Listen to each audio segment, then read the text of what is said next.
Olá, pessoal. Boa tarde, talvez aí ainda no Brasil, quase boa noite. Para quem está começando, talvez está chegando hoje, meu nome é Aline e nós estamos lendo um capítulo por dia do Evangelho de Lucas até o Natal, né? Que são 24 capítulos. Então, comecei no dia 1º, hoje nós estamos no capítulo 9, né? Que é a última parte de Jesus na Galileia, quando ele começa então a ir para Jerusalém. E até de todo esse evangelho, então até o Natal, na véspera de Natal, nós vamos ter conhecido sobre a vida de Jesus, o seu nascimento, o seu ministério, sobre ele ser 100% Deus e 100% homem, né, a sua divindade, então. E também sobre a sua morte, o seu sacrifício na cruz e a sua ressurreição depois. Muito obrigado por estar acompanhando. Eu agradeço isso muito, muito, muito. E vamos orar então para que Deus esteja conosco nessa leitura e nesse estudo. Senhor, eu te agradeço por essa oportunidade de hoje, um pouquinho mais tarde do que os outros dias, mas ainda estou contigo, estamos contigo. E eu te agradeço, Senhor, e te peço que faça essa leitura conosco, que mostre o caminho, mostre o que tu queres nos ensinar e quem tu és, Senhor. O que Jesus veio fazer aqui, o que ele veio nos ensinar, nos abençoar, curar e trazer a salvação da vida eterna para estarmos contigo de novo, Senhor. Muito obrigado, protege o nosso tempo, protege a nossa casa e enquanto estamos contigo fazendo essa leitura. Obrigada por tudo e é em nome de Jesus que eu agradeço e eu acredito. Amém. Então, vamos lá. No capítulo 9, né, a última passagem de ontem, do capítulo 7, ele curou a mulher que sangrava, né, e ressuscitou a filha de Jairo, do administrador do templo. E então, hoje nós vamos começar com a missão dos 12 apóstolos. Né? Jesus chamou os 12 apóstolos e lhes deu poder e autoridade para expulsar todos os demônios e curar doenças. Então os enviou para anunciarem o reino de Deus e curarem os doentes. Ele disse: Nesta viagem não levem nada, nem bengala para se apoiar, nem sacola, nem comida, nem dinheiro, nem mesmo uma túnica a mais. Quando vocês entrarem numa cidade, fiquem na casa em que foram recebidos, até irem embora daquele lugar. Mas se forem mal recebidos, saiam logo daquela cidade. E na saída, sacudam o pó das suas sandálias, como sinal de protesto contra aquela gente. Os discípulos então saíram de viagem e andaram por todos os povoados, anunciando o evangelho e curando doentes por toda parte. Aqui, então, né, Jesus, ele tinha esse... Jesus foi um grande líder, né? Então, a atualidade da Bíblia até nos dias de hoje, né? Se nós estamos procurando um modelo de liderança, né? Jesus aqui é o modelo suprassumo, né? Ele passou meses com os discípulos, primeiro de tudo dando o exemplo, né? Aquela liderança que dá o exemplo. Ele fez curas, ele ensinou, ele expulsou demônios e tudo. Então os apóstolos foram testemunhas de tudo isso. E quando chegou o momento, Jesus lhes deu a mesma autoridade que ele tinha, né? A gente não pode dar uma coisa que não tem. Então Jesus, ele é com o Pai, ele está com o Pai, ele é Deus. E por isso que ele pôde dar aos apóstolos a sua mesma autoridade para realizar as curas, espantar demônios e, acima de tudo, né, pregar o evangelho, pregar o reino de Deus. Então, ele deu o exemplo por meses, os apóstolos sabiam o que era para fazer, sabiam o como fazer, porque Jesus explicou onde eles iam ficar, o que não era para levar, tudo isso, né? E no versículo 10, que vai estar mais adiante, quando eles voltaram, eles contaram tudo a Jesus, né? Relataram tudo. Então, a questão da responsabilidade, né? De prestar contas, né? Então, até nos dias de hoje é um modelo de liderança, assim, né? Mas mais do que isso, assim, o que é realmente importante, assim, eu acho que para nós como cristãos, assim, de entender essa missão, né? Quando Jesus diz assim, o que não carreguem nada, eles foram com a roupa do corpo, né? Porque se tivessem carregando muita coisa, né? Viajar leve, né? Primeiro, para depender só de Deus e da sua provisão, não contar com as suas próprias providências, digamos assim, para aquilo que eles podiam fazer, não, para realmente contar com aquilo que Deus iria prover para eles, onde eles iriam ser encaminhados, onde eles iriam ficar, né? Viajar sem carregar muita coisa, você, né, a ideia principal, fazer as curas e tudo isso dava suporte para tudo que Jesus vinha pregando, né, e vinha ensinando, mas eles podiam alcançar mais pessoas. Você viaja mais longe se você tá indo sem carregar um monte de coisa, né? E por que ficar na mesma casa onde vocês foram recebidos? Eles ficavam pouco tempo, então não é que ia ser assim um peso para a pessoa que estaria hospedando eles. Mas também, assim, por tempo que eles ficavam, daqui a pouco você é recebido numa casa, depois vai passando um pouco de dias, as pessoas vão sabendo que você tá lá, eles vão conhecendo quem tá naquela comunidade, daqui a pouco tu muda, mas aquele lá é um pouquinho mais proeminente, ou tem uma casa mais confortável, para não, né? Então, para não ter nenhuma parcialidade nesse sentido, não ofender quem estava hospedando eles também, né? E como Jesus mostra isso para eles, vários exemplos, né, de que não há parcialidade no reino de Deus quanto a quem tem mais aqui na terra, quem tem menos, se você é mais famoso, se você é mais importante, tem uma posição mais importante, não tem isso, né? Isso aqui também mostra essa posição de Jesus a respeito de nós não termos, não ter diferença do que a gente tem aqui nessa terra para quem a gente é, né? Para quem nós somos aos olhos de Deus. E muito importante, assim, se eles não fossem bem recebidos, de sacudir o pó da sandália deles na saída, né? Isso, tradicionalmente, assim, naquela época, os costumes daquela época tinham um significado bastante grande, assim, e quando os judeus passavam, os judeus mais, assim, mais...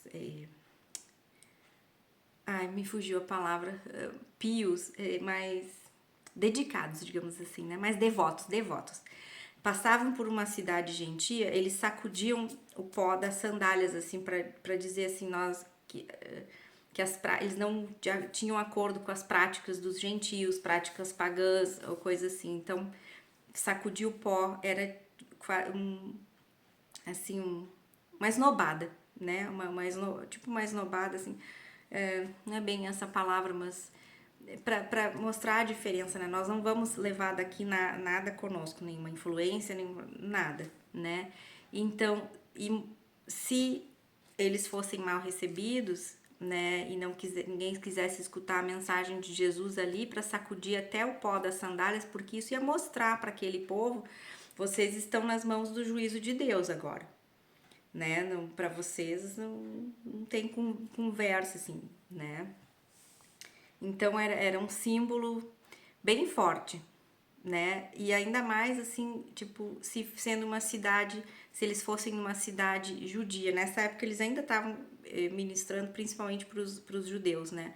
Então você ir numa cidade judia, você foi mal recebido, e quando você sair de lá, você sacudiu o pó da sandália, quer dizer que eles, de tantas vezes que Jesus falou da infidelidade da fé de Israel, né? Isso aí então era um sinal muito forte da rejeição.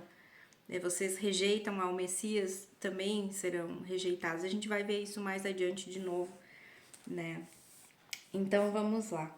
A dúvida de Herodes, do versículo 7 até o 9.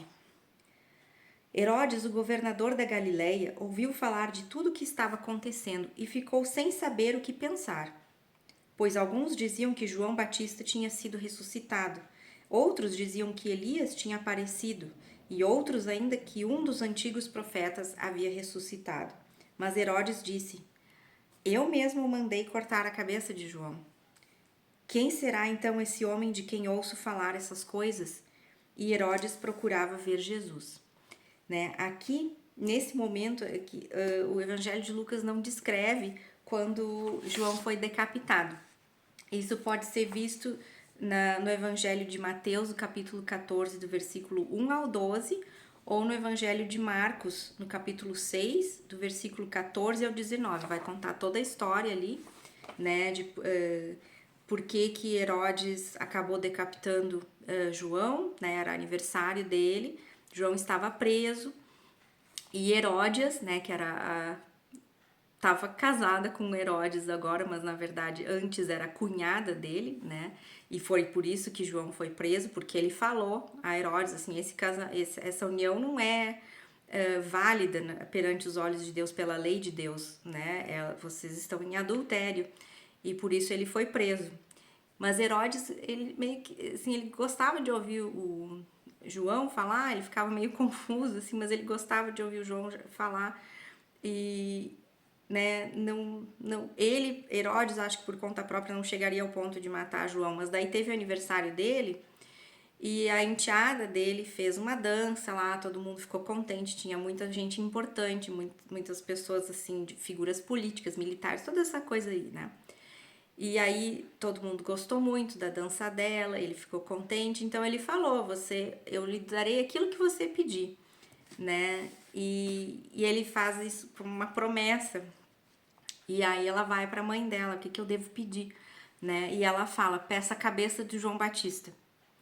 E aí ela pede, Herodes fica assim, né? Mas ele, para não caía a cara dele perante todas aquelas pessoas de importância ali e tudo, e ele já tinha prometido, então ele acabou mandando lá os guardas, né, matarem o João Batista e trazerem a cabeça dele. Então, quando começa a falar assim, mas Jesus, ele é o João Batista que voltou, que ressuscitou e coisa, né, mas eu mesmo mandei decapitar ele. Como assim? Né? E não, essa dúvida de Herodes não era só dele, assim, né? E por isso que ele ouvia as coisas que ele ouvia. Alguém dizia que era João Batista ressuscitado, ou algum outro profeta ressuscitado, ou Elias, que na verdade não tinha morrido, ele foi levado aos céus, né? Então, Elias voltou. E as pessoas tinham tanta dificuldade em acreditar nisso, de que Jesus era o Messias, era o Filho de Deus, que eles ficavam inventando soluções assim que eram mais difíceis, né? Não, com Deus tudo é possível, mas que eram mais difíceis do que aquilo que o próprio Jesus estava mostrando, estava dizendo, né? Então, Herodes estava nessa dúvida, assim, né? O que é tudo isso que eu estou ouvindo? Depois, então, Jesus alimenta uma multidão, do versículo 10 até o 17. Né? Aqui o versículo 10 é o que eu falei, assim, os apóstolos voltaram para prestar contas, né? Os apóstolos voltaram e contaram a Jesus tudo o que haviam feito. Então ele os levou consigo e foram sozinhos para o povoado de Betsaida. Mas as multidões souberam disso e o seguiram. E Jesus os recebeu, falou a respeito do reino de Deus e curou os que precisavam ser curados. Estava anoitecendo e por isso os 12 apóstolos foram e disseram a Jesus: mande esta gente embora, eles podem ir aos povoados e sítios que ficam por perto daqui e lá encontrarão o que comer e onde ficar, pois este lugar é deserto. Mas Jesus respondeu: deem vocês mesmos comida a eles. E os discípulos disseram: só temos 5 pães e 2 peixes. O Senhor quer que a gente vá comprar comida para toda esta multidão? Estavam ali mais ou menos 5.000 homens. Jesus ordenou aos seus discípulos: mandem o povo sentar-se em grupos de mais ou menos 50 pessoas. Os discípulos obedeceram e mandaram que todos se sentassem. Aí Jesus pegou os 5 pães e os 2 peixes, olhou para o céu e deu graças a Deus por eles. Depois partiu os pães e os peixes e os entregou aos discípulos para que eles distribuíssem ao povo. Todos comeram e ficaram satisfeitos, e os discípulos ainda encheram 12 cestos com os pedaços que sobraram. Né? O milagre da multiplicação dos pães e dos peixes assim, é uma história bem conhecida. também pode ser vista lá em Mateus, no capítulo 14, do versículo 13 ao 21, em Marcos, no capítulo 6, do versículo 30 ao 44, e João, do versículo 6, do capítulo 1 ao 14. Tá? E ali quando fala mais ou menos 5.000 homens, eles estavam contando só os homens, não estavam contando só mais ainda as mulheres e as crianças. Então tinha muito mais gente lá do que 5.000 pessoas, né?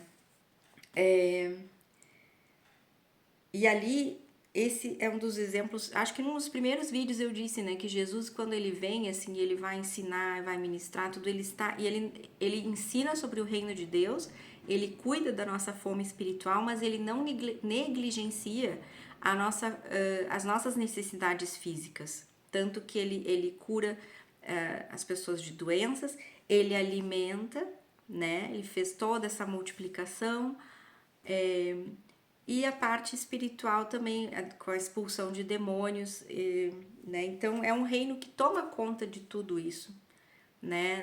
Dos dois lados, assim, nosso físico e nosso espiritual, né? Não é só um ou outro. Se Jesus só falasse do reino sem fazer os milagres, também, né, seria uma coisa só espiritual e as pessoas podiam ficar na dúvida. Imagina se ele fazendo os milagres e as pessoas que viram e ainda assim não acreditaram, quando ele foi crucificado, muita gente desistiu, né? Achou assim, agora lascou tudo. Como assim ele morreu? Como assim um Messias? Como assim esperávamos um rei que iria depor a dominação romana contra eles? Né, um líder que esperávamos fosse político, militar, e ele se entrega para morrer na cruz. Como assim? Né? Então muitas pessoas desistiram com ele fazendo os milagres. Imagina se ele não fizesse os milagres, né? Também. E se ele fizesse só os milagres, sem pregar sobre o reino de Deus, que que chegou com ele, mas terminaria de se consolidar com a sua segunda vinda, né, e o juízo final, as pessoas teriam como Jesus apenas assim como quase como um mágico, né? Ou então tudo assim tudo aquilo que só vem agora para mim, só para satisfazer a minha parte material, meu mundo visível, as minhas necessidades físicas, os meus desejos, né? Que são coisas que igrejas que pregam o evangelho da prosperidade, por exemplo, se aproveitam disso, né? De poder dar brecha para isso aí. E acabam não pregando o evangelho da salvação, que é a real, o evangelho verdadeiro, né? E a razão pela qual Jesus veio até nós, né? Para nos salvar. Então vamos lá. A afirmação de Pedro. Certa vez Jesus estava sozinho orando e os discípulos chegaram perto dele. Então ele perguntou: quem o povo diz que eu sou? Eles responderam: alguns dizem que o Senhor é João Batista, outros que é Elias e outros que é um dos profetas antigos que ressuscitou. E vocês, quem vocês dizem que eu sou? Perguntou Jesus. Pedro respondeu: o Messias que Deus enviou.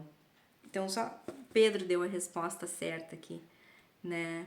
E a nossa fé em Jesus é nele, em saber quem ele é, né? Não nos deixarmos assim engambelar, enganar, não ir atrás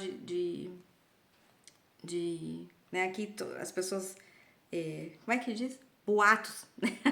Quem achava que ele era João, que era Elias, mas não é, ele era o Messias, né? Ter essa convicção, assim. Jesus fala da sua morte e da sua ressurreição, no versículo 21 em diante. Então Jesus proibiu os discípulos de contarem isso a qualquer pessoa, né, do que ele era o Messias. Quando Pedro respondeu o Messias que Deus enviou, Jesus proibiu os discípulos de contarem isso a qualquer pessoa e continuou: o Filho do Homem terá de sofrer muito. Ele será rejeitado pelos líderes judeus, pelos chefes dos sacerdotes e pelos mestres da lei. Será morto e no terceiro dia ressuscitado. Depois disse a todos: se alguém quer ser meu seguidor, que esqueça seus próprios interesses, esteja pronto para cada dia pronto cada dia para morrer como eu vou morrer, e me acompanhe. Pois quem põe os seus próprios interesses em primeiro lugar nunca terá a vida verdadeira, mas quem esquece a si mesmo por minha causa terá a vida verdadeira. O que adianta alguém ganhar o mundo inteiro, mas perder a vida verdadeira e ser destruído? Pois se alguém tiver vergonha de mim e do meu ensinamento, então o Filho do Homem também terá vergonha dessa pessoa, quando ele vier na sua glória e na glória do Pai e dos santos anjos. Eu afirmo a vocês que estão aqui algumas pessoas que não morrerão antes de ver o reino de Deus. Essa é a famosa passagem, que aqui está com outras palavras, mas é a famosa passagem do: quem quiser me seguir, negue-se a si mesmo, tome a sua cruz e me siga. Né? Negar a si mesmo, os meus desejos, né? Os seus interesses. Eu assim, eu tenho um exemplo. Uma vez, meu marido estava em Milão, ele estava continuando trabalhando na empresa onde ele trabalhava, mas ele queria trocar e estava procurando emprego. Ele começou a fazer entrevista para uma empresa de bebidas alcoólicas. Tá? Não só bebidas alcoólicas, mas um grupo, na parte do emprego que era oferecido, ele teria que viajar muito, né? E na parte de bebidas alcoólicas, o pagamento era ótimo, né? A oportunidade dele, ele tinha acabado de terminar o mestrado dele em administração, seria uma ótima oportunidade com viagens e tudo, né? Para ganhar experiência. Mas daí, quando a gente estava conversando sobre isso, na época nós não tínhamos a nossa filha ainda, então nessa questão dele viajar muito não seria um problema assim, né? Ficar sozinho com criança pequena, não. Mas eu perguntei a ele, né? Numa empresa de bebidas alcoólicas, será que com aquilo que nós acreditamos hoje, a convicção que nós temos hoje, né? Nós gostaríamos de ter um rendimento maior? Sim. Experiência no trabalho é boa, daria mais, abriria mais oportunidades para o futuro? Sim.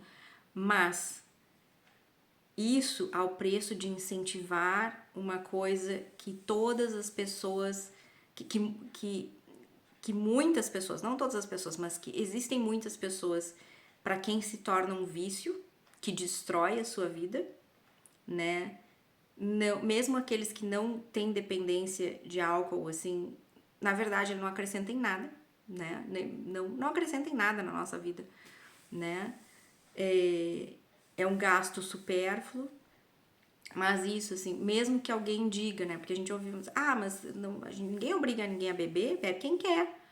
Não, tem pessoas que só descobrem que tem dependência química porque quando provam, não sabem antes, né? E aquela pessoa, ela não é livre, ela não tem mais o seu querer. E aquilo ali foi o que selou a decisão de parar com as entrevistas para aquela empresa. Então é isso, assim, nós deixamos de lado os nossos interesses, né? Para essa vida seria ótimo, seria uma oportunidade excelente. Mas, considerando a nossa fé, aquilo que nós acreditamos e como buscamos ver aos nossos irmãos em Cristo, né? Mas a toda a criação, as outras pessoas, mesmo os que não são crentes, isso não é pra gente botar a mão aqui. E ele continuou procurando e não aceitou. Então, isso é negar os nossos próprios interesses para seguir a Jesus. Isso é um exemplo concreto disso, né? E ele acabou arrumando outro emprego e tudo, né? Que era melhor, pagava melhor do que o que ele estava naquele momento, mas não era tão bom as ofertas quanto esse da empresa de bebidas. Mas foi uma coisa que nós não nos arrependemos disso, de maneira alguma, né? E nós temos a certeza, a gente tem certeza e convicção de que naquele momento Deus nos deu a sabedoria de rejeitar aquilo ali, de largar no meio do caminho, porque não era uma coisa que agradaria a Deus, não nos trairia bênçãos, não considerando a vida eterna, né? E muito menos, assim, Jesus vai dizer num capítulo mais adiante, assim, ai de quem fizer os outros pecarem. né? Melhor ter uma pedra de moinho amarrada no pescoço e ser jogado no mar do que o juízo que virá para essa pessoa. E não só deixar para trás aquela oportunidade, né? Por medo, na verdade, isso nem nos ocorreu, assim, mas foi realmente, assim, Jesus não faria isso, né? Jesus não faria isso, ele não colocaria em risco a vida de ninguém, né? Mesmo que a possibilidade de virar um viciado fosse pequena, que não é pequena, mas, né? Então é isso, assim, deixar os nossos próprios interesses de lado, negarmos a nós mesmos, né? E tomar a nossa cruz todos os dias. A nossa cruz todos os dias, né? Pode ser várias coisas. Já falei isso. Pode ser... eu adoro uma fritura, gente. Tá? Eu adoro fritura. Mas eu tenho colesterol alto. Então, né? Se eu pudesse, eu comeria coisa frita todos os dias, né? Dá vontade, mas eu sei que eu não devo, né? Eu não devo. E não é só por uma questão assim né? A minha saúde é importante, obviamente que é importante, né? Mas também, assim, a minha missão. Eu, como mãe, eu quero estar o mais tempo possível que eu puder com a minha filha, com o meu marido, né? Todo mundo se pergunta assim, eu amo minha família tanto, eu morreria por eles, né? Vi isso muito recentemente. Mas depois a pergunta é, eu viveria por eles? Eu deixaria alguma coisa para me cuidar mais, para ter mais saúde, para viver uma vida mais longa por eles, né? E o meu ministério primeiro, maior, e do meu marido é o nosso lar, é a nossa família. Depois é fora, né? Então, de nos cuidarmos, assim, pegar a cruz. Vou ficar com vontade de comer uma batatinha? Vou. Vou ficar com vontade de comer uma batatinha, né? Não vou comer todos os dias. Vou comer uma vez que outra, né? Roupas, né? Hoje em dia eu me visto de uma maneira diferente. E, na verdade, eu me acho... Não trocaria o guarda-roupa que eu tenho hoje pelas roupas que eu usava quando eu tinha 20 anos. Mas de jeito nenhum. De jeito nenhum, né? Ai, coisa comprida. Não. Hoje eu vejo, assim, onde que eu tava com a cabeça, uma pessoa se vestir, assim, e estar elegante, estar bonita, sem mostrar tudo. Mas nem de perto, sem mostrar tudo, né? Eu disse, como nós somos cegos, realmente, como nós somos cegos, né? Então, assim, acho que deu para entender, né? Negar-se a si mesmo, né? Às vezes, assim, opiniões, querer estar certo, né? É o seu... pegar a sua cruz, morrer... Aqui o que fala morrer todos os dias, estar preparado para morrer todos os dias, é o seu ego morrer todos os dias, né? O reino de Deus, assim, ele não é só o depois da morte, ele é aqui também. Ele é para aqueles que estão vivendo com o Espírito Santo, né? Então, tem uma passagem na Bíblia que agora eu não vou lembrar onde é que tá, mas eu decresço, né? Eu encolho para que Jesus cresça, aumente, apareça, né? Essa é a morte que está se falando, né? E do que adianta eu posso ganhar o mundo inteiro e perder a vida verdadeira, né? Perder a vida eterna. Esse exemplo eu vou dar da nossa filha. Por exemplo, né? A nossa preocupação maior, claro que nós gostaríamos que ela tenha um bom emprego no futuro, né? Que ela estude, que ela tenha condições de se manter, de ter uma vida, né? Relativamente boa, assim, né? E ser independente, assim, e tudo. Mas se acontecer, por exemplo, assim, de ela, digamos, vai ser médica, vai ser engenheira, sei lá, uma coisa assim que, né, e as pessoas consideram assim, que com status até, mas ela não tiver a salvação dela, ela não buscar a Jesus, não amá-lo, né, nós vamos ter falhado. Nós vamos ter falhado, porque não, para nós o mais importante não é ela conquistar tudo aqui nesse mundo, e nem para nós é a mesma coisa, conquistar tudo aqui nesse mundo, tá numa boa posição dentro da empresa, título tal, não sei o que, mas a gente perder a nossa salvação, ou ela não alcançar a sua salvação, nós não darmos o exemplo, né, de amor ao Jesus. Sempre, assim, nós oramos muito para que Deus dê a ela, nos dê a sabedoria para ensiná-la, para mostrar o modelo, né, e que ela tenha um coração que vá buscar a Jesus Cristo, que ela tenha pés que estejam prontos para ir onde precisa ser evangelizado, que ela queira, tenha lábios que queiram falar de Jesus e que falem sempre a verdade. Essa é a nossa oração. E isso é o de que vale ganhar o mundo inteiro, ter a apreciação, a valorização, o reconhecimento do ser humano e perder a vida eterna, tá? Então vamos lá. Na transfiguração, né? Jesus, Moisés e Elias, no versículo 28 ao 36. Mais ou menos uma semana depois de ter dito essas coisas, Jesus levou Pedro, João e Tiago e subiu o monte para orar. Enquanto orava, o seu rosto mudou de aparência e a sua roupa ficou muito branca e brilhante. De repente, 2 homens apareceram ali e começaram a falar com ele. Eram Moisés e Elias, que estavam cercados por um brilho celestial. Eles falavam com Jesus a respeito da morte que, de acordo com a vontade de Deus, ele ia sofrer em Jerusalém. Pedro e os seus companheiros estavam dormindo profundamente, mas acordaram e viram a glória de Jesus e os 2 homens que estavam com ele. Quando esses 2 homens estavam se afastando de Jesus, Pedro disse: Mestre, como é bom estarmos aqui. Vamos armar 3 barracas, uma para o Senhor, outra para Moisés e outra para Elias. Pedro não sabia o que estava dizendo. Ele ainda estava falando quando apareceu uma nuvem e os cobriu. Os discípulos ficaram com medo quando a nuvem desceu sobre eles. E da nuvem veio uma voz que disse: Este é o meu filho, o meu escolhido. Escutem o que ele diz. Quando a voz parou, eles viram que Jesus estava sozinho.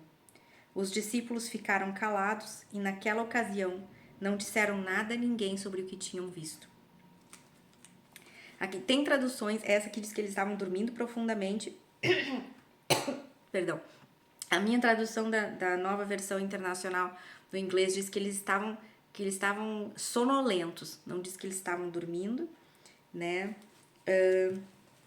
Então, aqui na transfiguração de Jesus, né, de novo, ele não chamou todos os discípulos, somente Pedro, Tiago e João, né, os mais próximos dele, assim.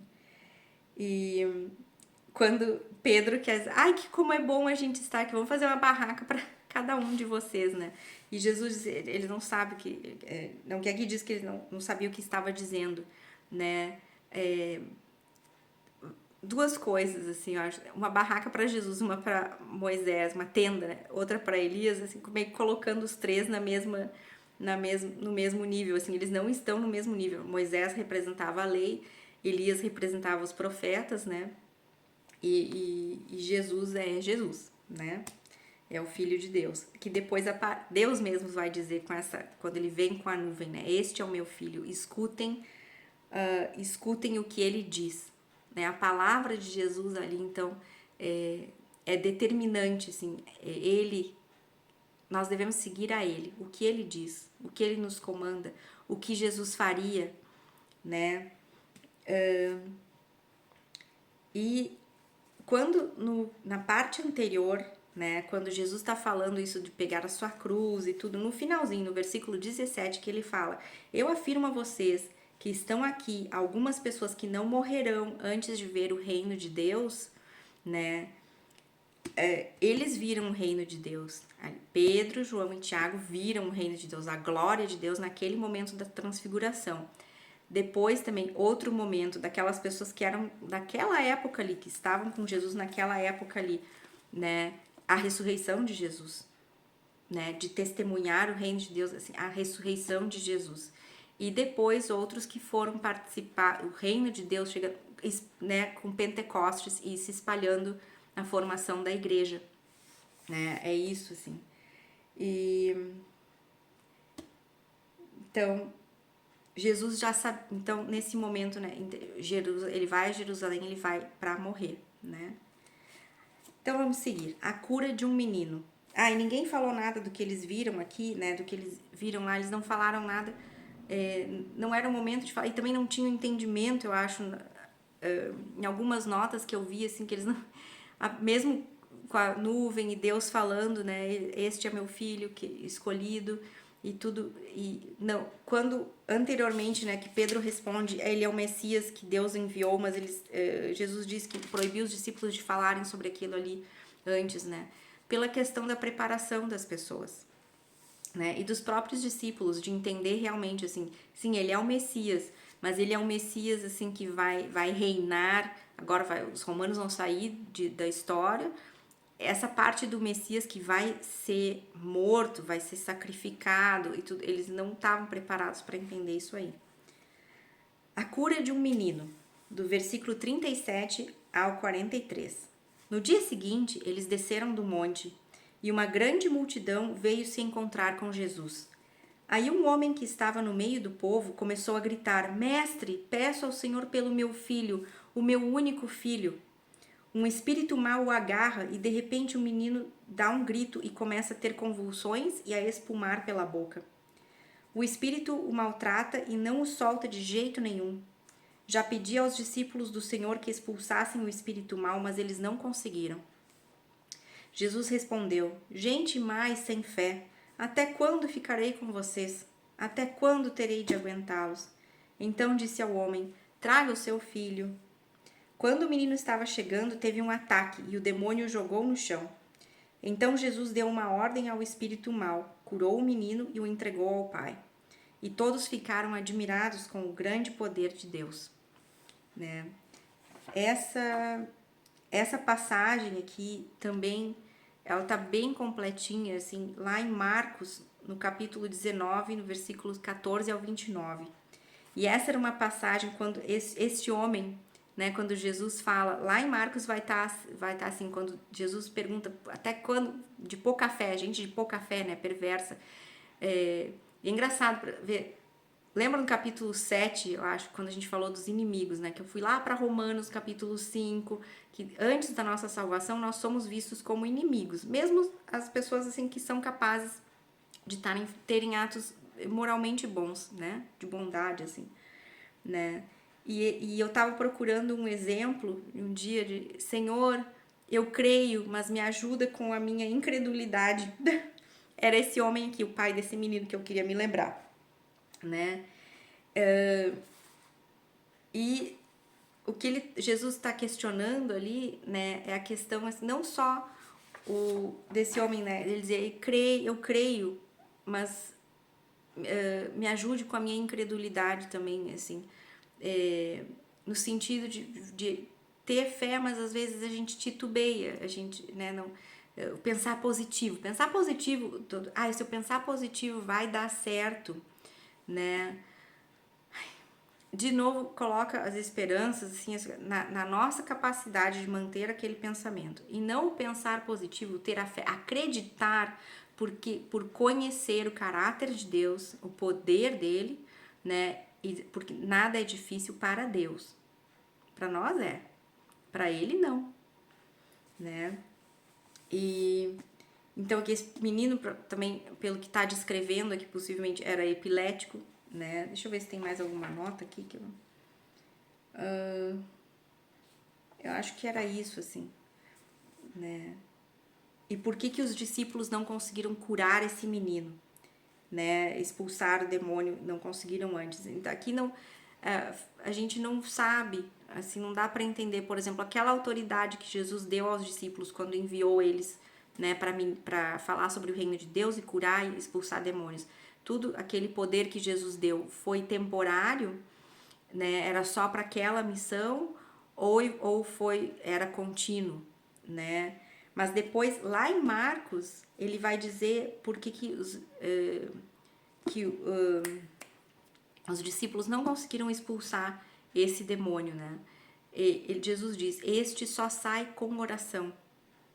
Em outras traduções, só sai com oração e jejum, né? Então, talvez os discípulos não soubessem ainda disso, né? Mas por isso que algumas pessoas fazem também, assim, muito ainda oração com jejum, né? Eu tenho uma amiga, eu fiz uma cirurgia há pouco tempo e ela queria saber assim qual era o dia, porque ela disse um dia antes, o dia durante a cirurgia e o dia depois eu vou fazer jejum e oração por você, né?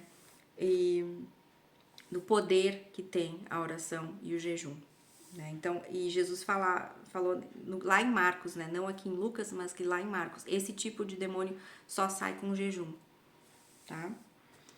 Jesus fala outra vez da sua morte, no versículo 43b, a parte B, né, até o 45. Todos estavam admirados com o que Jesus fazia, e ele disse aos discípulos: Não esqueçam o que vou dizer a vocês. O Filho do Homem será entregue nas mãos dos homens. Mas eles não entenderam isso, pois o que essas palavras queriam dizer tinha sido escondido deles, para que não as entendessem. E eles estavam com medo de fazer perguntas a Jesus sobre isso, né? No sentido assim, como assim o Messias vai morrer, né? E que foi escondido deles naquele momento para, né, de entender. Eles foram entender depois da ressurreição de Jesus, mas daí eles se lembraram, Jesus já tinha nos dito isso antes, né? De que ele iria morrer, de que ele iria ser sacrificado, né? Ele iria ser entregue nas mãos dos homens, né? E, né, como ele vai ser rejeitado pelos líderes, dos sacerdotes e tudo, os líderes judeus, né, que ele ia ser rejeitado por essas pessoas. Quem é o mais importante, né? Os discípulos, do versículo 46 até o 48. Os discípulos começaram a conversar sobre qual deles era o mais importante, mas Jesus sabia o que eles estavam pensando. Então pegou uma criança e pôs ao seu lado. Aí disse: Aquele que, por ser meu seguidor, receber esta criança, estará recebendo a mim. E quem me receber, estará recebendo aquele que me enviou. Pois aquele que é o mais humilde entre vocês, esse é o que é o mais importante. Né? Então ali se vê, né, como os discípulos ainda não estavam preparados para esse entendimento do Messias que ia ser sacrificado e tudo, porque eles estavam discutindo aqui, né, a questão de quem seria mais importante no reino de Jesus, né, aqui, que se eles teriam alguma posição ou não, né, né, Jesus, deixa eu sentar ao teu lado, acho que Tiago e não lembro agora, né? Mas falando de posições, discutindo posições assim, de um reino físico, né?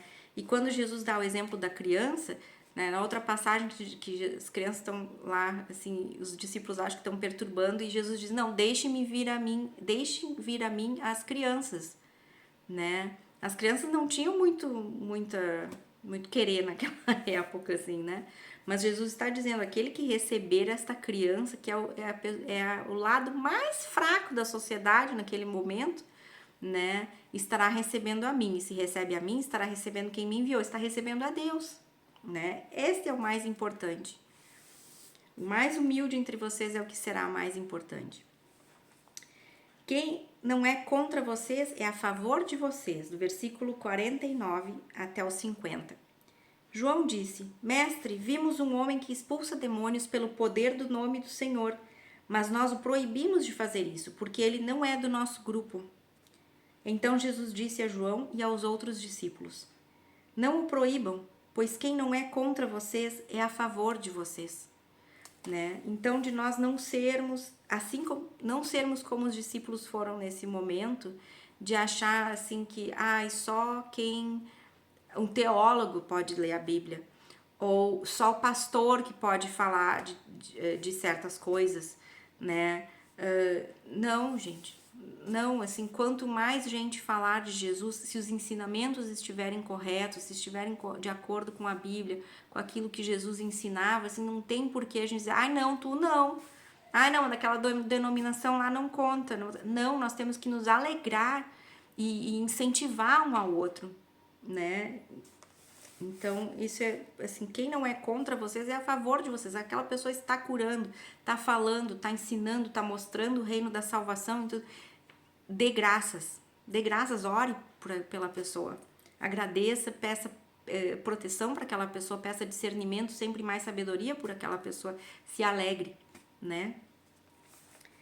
Os samaritanos não recebem Jesus. Lá, do versículo 51 até o 56. Como estava chegando o tempo de Jesus ir para o céu, ele resolveu ir para Jerusalém. Então mandou que alguns mensageiros fossem na frente. No caminho, eles entraram em um povoado da região de Samaria, a fim de prepararem um lugar para ele. Mas os moradores dali não quiseram receber Jesus, porque viram que ele estava indo para Jerusalém. Quando seus discípulos Tiago e João viram isso, disseram: "O Senhor quer que a gente mande descer fogo do céu para acabar com essas pessoas?" Porém, Jesus, virando-se para eles, os repreendeu. Então, ele e os seus discípulos foram para outro povoado, né? Então, Samaria e os judeus ali, eles tinham essa inimizade uns com os outros, né? Porque o povo samaritano, ele era misturado. Era o que sobrou do povo, assim, quando veio a invasão da Síria. E aí se misturou com os judeus. Então, os judeus se achavam, assim, puros, né? E os samaritanos eram misturados ali. Era o povo misturado que não era mais puro. Então, eles tinham birra uns com os outros, né? E por isso não quiseram que Jesus, não receberam a Jesus. E Jesus, nós não vamos desejar, não é esse o nosso papel, não é essa hora do julgamento, né? Não é essa hora do julgamento. Então eles foram por outro lado para ir para Jerusalém. E a determinação de Jesus, né? Ele sabia que Jerusalém era onde ele ia morrer e nós vamos para lá, né? Como é a nossa determinação quando nós recebemos a salvação de Jesus, de compartilhar isso, né? Sabendo que às vezes pessoas vão se afastar, nós vamos perder amizades. Teve uma pessoa da nossa igreja lá, que no momento que revelou que era cristão, no emprego, ele perdeu o emprego, outro perdeu uma promoção, né? Então, assim, como que está a nossa determinação perante as coisas que irão acontecer, os desafios que vão acontecer, as renúncias que nós vamos fazer, né? Como está a nossa determinação em manter a nossa caminhada com Jesus? Será que está assim como a dele, que ele sabia que ia morrer e ia para lá igual, né? Algumas pessoas que queriam seguir Jesus, do versículo 57 ao 62. Quando Jesus e os discípulos iam pelo caminho, um homem disse a Jesus: "Eu estou pronto a seguir o Senhor para qualquer lugar onde o Senhor for." Então Jesus disse: As raposas têm as suas covas e os pássaros os seus ninhos, mas o Filho do Homem não tem onde descansar. Aí ele disse para outro homem: "Venha comigo." Mas ele respondeu: "Senhor, primeiro deixe que eu volte e sepulte o meu pai." Jesus disse: "Deixe que os mortos sepultem os seus mortos, mas você vá e anuncie o reino de Deus." Outro homem disse: "Eu seguirei o Senhor, mas primeiro deixe que eu vá me despedir da minha família." Jesus respondeu: "Quem começa a arar a terra e olha para trás, não serve para o reino de Deus." Né? Aqui Jesus confronta as pessoas, assim, realmente com o que vai exigir, o que o reino de Deus exige de nós para segui-lo, né?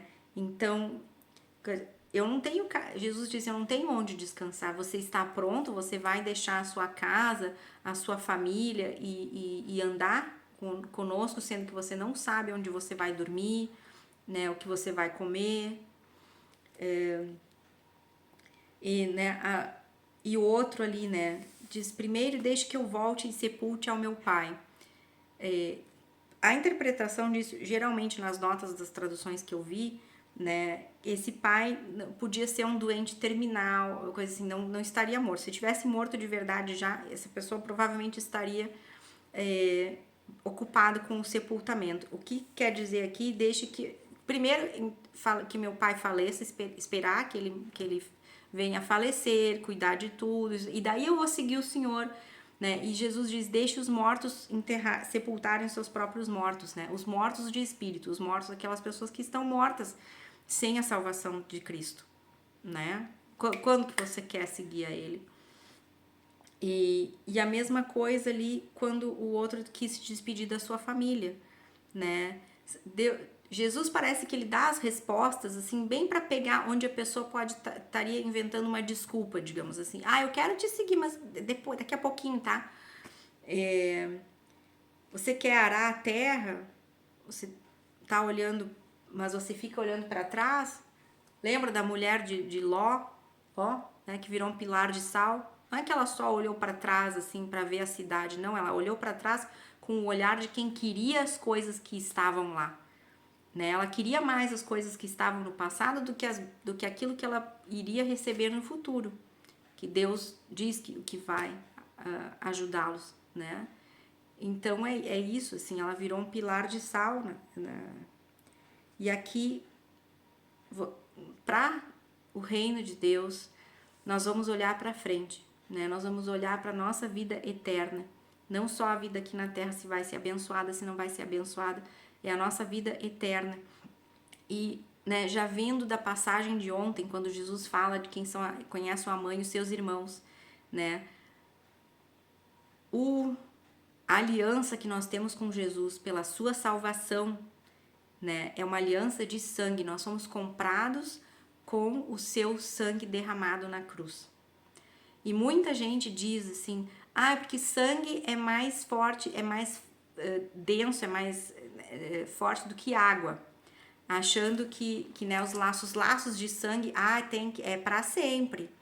Fisicamente é para sempre. Em termos de convivência, não é para sempre. Não é para sempre. Tá?